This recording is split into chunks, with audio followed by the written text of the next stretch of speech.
So, you have returned to the channel and welcome to the channel. So, today's video is the start of a three-part series on music, martial arts, and dance. Yes. So, we have three people that we'll be talking to: a musician, a martial artist, and a dancer. And yeah, so I hope you enjoy and stick around for the next 3 weeks and so you can see the whole discussion. All right, so yeah. And 1, 2, 3, 4.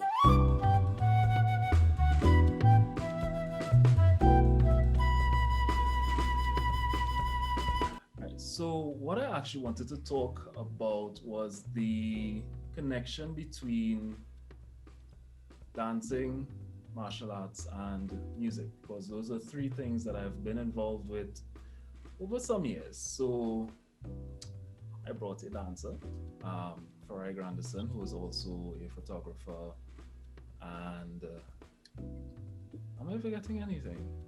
Oh right, yes, and he used to play pan. I wouldn't say And guitar and and we will talk about the guitar stuff because right, yeah, yeah, yeah. yeah, yeah. I also brought along a guitarist who you all met in the last interview. It's the Adriel Bailey-King, guitarist, bassist, musician. Oh, and by the way, she has a Cordoba. But anyways, and then Mr. Marc. I will get it correct. It's Marc Chauharja Singh. Yeah, me. Right. Former band man, but also a capoeirista. Capoeirista. Right. Yes, capoeirista. Right, that's the part of the pronunciation I didn't get the first time. So, Farai, tell us a little bit about yourself before we get into this whole, your background in dancing and all of that stuff. Okay. Obviously, I used to dance when I was much younger, and I stopped for a while. Started back dancing actually when I moved to Trinidad, which was about 9 years ago. And since then, it's been an absolute huge part of my life. It's something I can't see my life without it, to be honest. Cool. So, Mr. Bailey-King, a little bit about yourself. All right. Well, I got into music around age 11 or so, and since then I've been playing the guitar as my main instrument. So that's about uh, like roughly 15 to 15 years ago, I think. Um, yeah, I arrange music, I compose music, teach. Um, there's a whole lot of music happening. Yeah. Mr. Chauharja Singh. I'm probably going to be using that for until I'm positive I'm not making a mistake with it. So, yeah, so a little bit about yourself.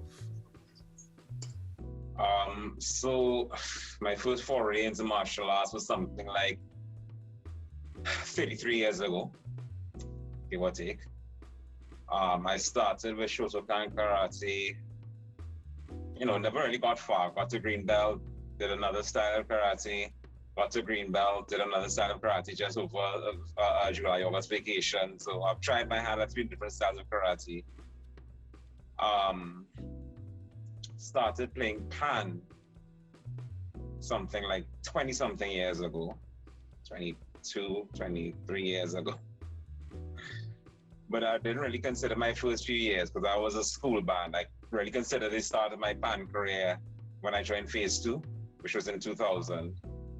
Played pan for 13 years from then. and then I retired. And started doing capoeira around 2005. So I've been doing that one for a little over 15 years. The thing is that I've been in dance. I can't remember how long. I think I started in 2014, or 2013, somewhere around there. Did a bit of karate, but initially did not start it out as karate because I went in doing this thing called martial art tricking, which is where they mix stuff from capoeira, some stuff from gymnastics, some stuff from taekwondo and karate, and just make this weird hyperactive child that doesn't want to stay on the ground. When I started doing that, they started training us, how to compete in karate tournaments. So they started teaching us point sparring and katas and all of that stuff. And I think I got into music around the age of 12 or 13, somewhere around there. But I didn't take it serious until about 2011. Yeah, that's when I actually finally got my first flute. So over the years, participating in each, of these forms, at a certain point, it was when I realized they kind of work together in a weird way. It's not that weird. It's not that weird, but it works. It works, especially in the aspect of playing music and then going to dance to music. So, all right. I can sum up the entire thing in one word. Which is Capoeira. We'll get to that one. That. Yeah. Yeah. So, Farai, being someone who's been into dance and recently Latin dance, and also being a former panelist, why are you grinning so much? What are your thoughts on, what is your take on it, the discipline part of it? Okay. I think it's necessary, it's essential, and it's something that it teaches you, as well as, can I draw on personal experience if you don't mind? Yeah, that's what is going on. Okay, so for me, I always struggled going to the gym, dancing, music.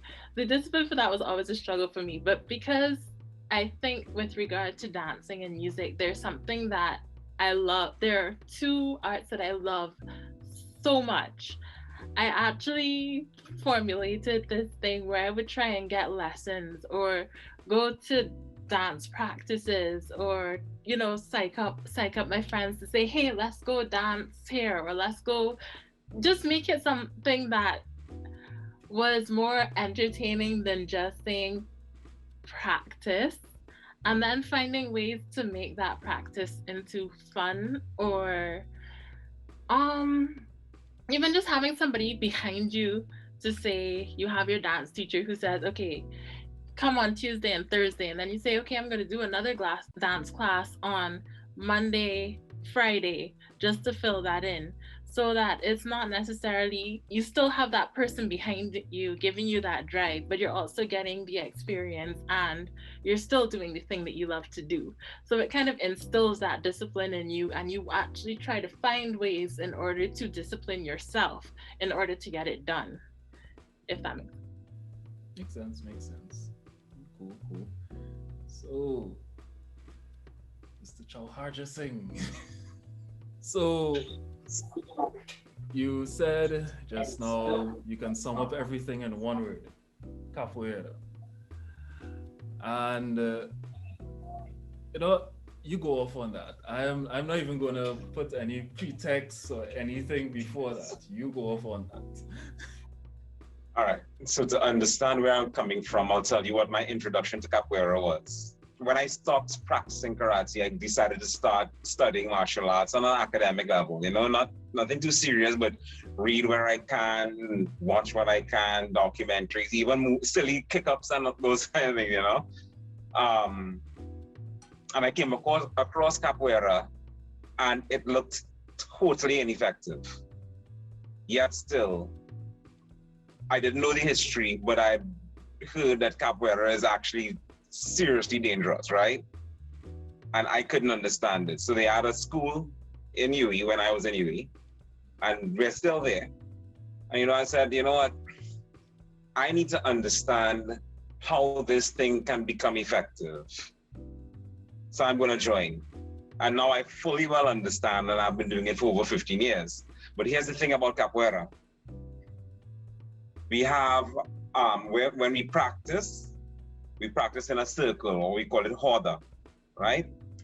At the head of the horda is the bateria, or the orchestra, which is literally anywhere from 2 to about 7 or 8 instruments, and people singing, and everyone who forms the circle is clapping. Zoom, zoom, zoom, capoeira, mata, and we playing the berimbau and everything. So you have music there. And in the horda, you have 2 people who look like they're practicing a choreographed dance, because the dance aspect was actually introduced to capoeira by the enslaved Africans in order to hide it. As in, they would be doing their martial arts, which would have come from Africa, various parts of Africa. And when the slave masters came, they wanted to make it look like they were just having fun. So boom, acrobatics, boom, you know, whatever. The thing that truly ties all 3 disciplines in, it's a lot deeper while being a lot more surface level than people think. It's one thing, rhythm. There isn't a single martial art in the world that does not rely on rhythm.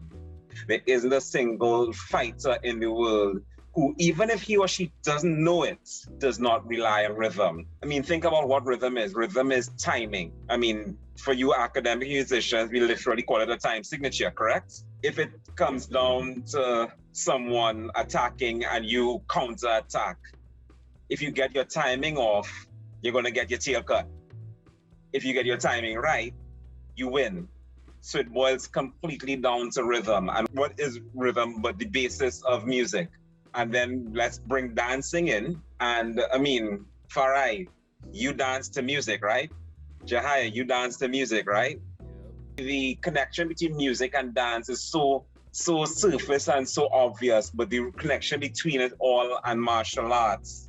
In fact, there are a lot of dances that are based off of martial arts. For example, a lot of b-boy, a lot of break dancing, a lot of breaking comes from Taekwondo and capoeira. As Chauharja just said, the tricking break dancers do come directly off of those 2 things. They also include gymnastics. For example, the T-flare is a gymnastics move. And they'll do what we in capoeira call a parafuso, because it looks really pretty. But it's an actual martial art move, you know? So the relationship between you all 3 is deeper, I'll say, because rhythm is the basis of life. I always tell people, do this. And if you can't feel a rhythm, something wrong. It might not be a regular rhythm. You know, it mightn't be a 4/4. It might be a 3/5 or whatever, if you have a rhythm or whatever. But it's gonna be a rhythm, right? It's the basis of life. And I always say, so that's why I say it's deeper, but it's also more surface level, because you can literally hear, you can literally see the effects of a rhythm. You can observe it right before your eyes with your ears, you can feel it, you know? So that is, to me, the basic connector of all 3. Well said. Well said. Well said. Yo. I mean, you could probably end this here, but so there are quite a few things that you said there that it's a backtrack everything now.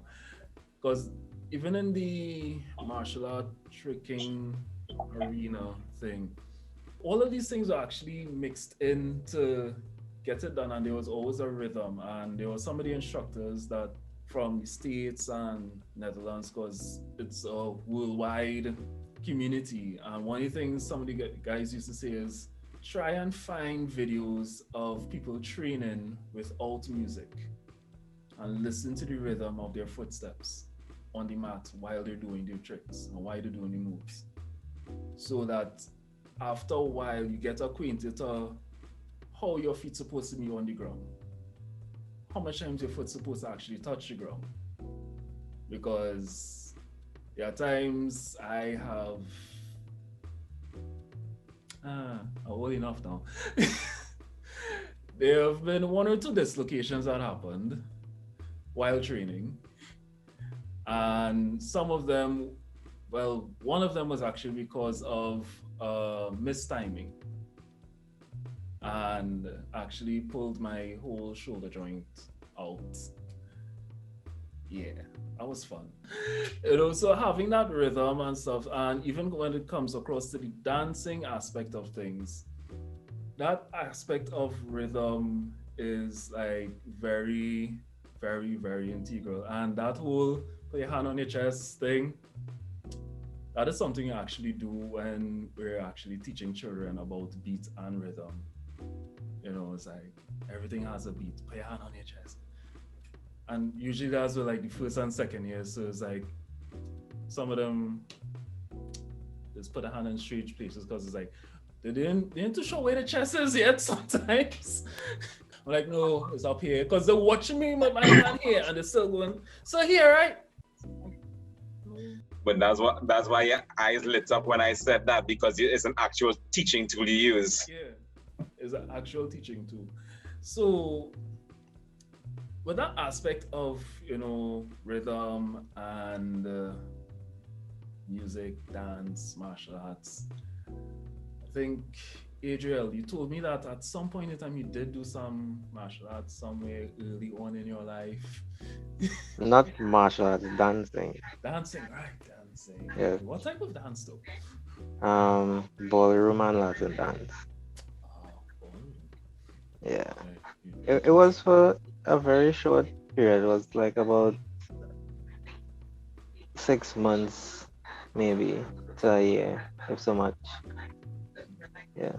Okay, so the question I have is, has anything from those 6 months impacted how you approach your music now? Um, Directly, no, I would say. However, reflecting on it indirectly, yes. So, as was mentioned, the common thing between the disciplines would be rhythm and movement. But the other common thing that I found was the mentality of the person. So, being someone involved in any one of the disciplines, you need to have a very strong mind. You need to be disciplined to do what you're going to do. Um, I needed a lot of discipline in dance because it was very new to me. Never did it before. Um, and having to learn these new movements and stuff because at the end of the class, we had to participate in a competition. And the dance category in which I was involved was Paso Doble. Um, Wait, hold on, pause. yeah. Pause. Paso doble is not easy. What? It is not easy. No, it is not. But it was like basic. It was basic stuff. However, it was a challenge for me at the time. Um, Never practiced after that though, so that is out of my mind. But I was grateful for the experience. It was a challenge, but I needed to really be serious about it and practice every day because I was a mess, and we just had a short period of time to get the movements right to be able to compete. Um, so it it helped me improve on my discipline. Um, and going into music, well, relating it to music, um, for a good few years, can't pinpoint exactly how long, but I was teaching myself how to play the guitar. So I only did like 2.5 to 3 years of formal tutoring to get the basics under my belt, and after that, until I started Custard, I was self-taught. So I needed to have a strong mind and focus on what I wanted to do and where I needed to be to get to where I am now. Um, it wasn't easy at all, and I got to the point where it became a habit. So I knew every day I would get home, if it's to spend an hour, 2 hours just practicing some simple thing or looking for information, new information to improve my skills. So discipline is the link for me with regards to music and dance. So that brings us to the end of the first part. So I hope you were able to learn something somewhere along the line. Alright, to the dancers, musicians, the martial artists out there, if y'all have any other, little comments, insights, you're free to put them down in the comments. So we'll look out for those. And yes, I'll see you all next week with part 2. Peace.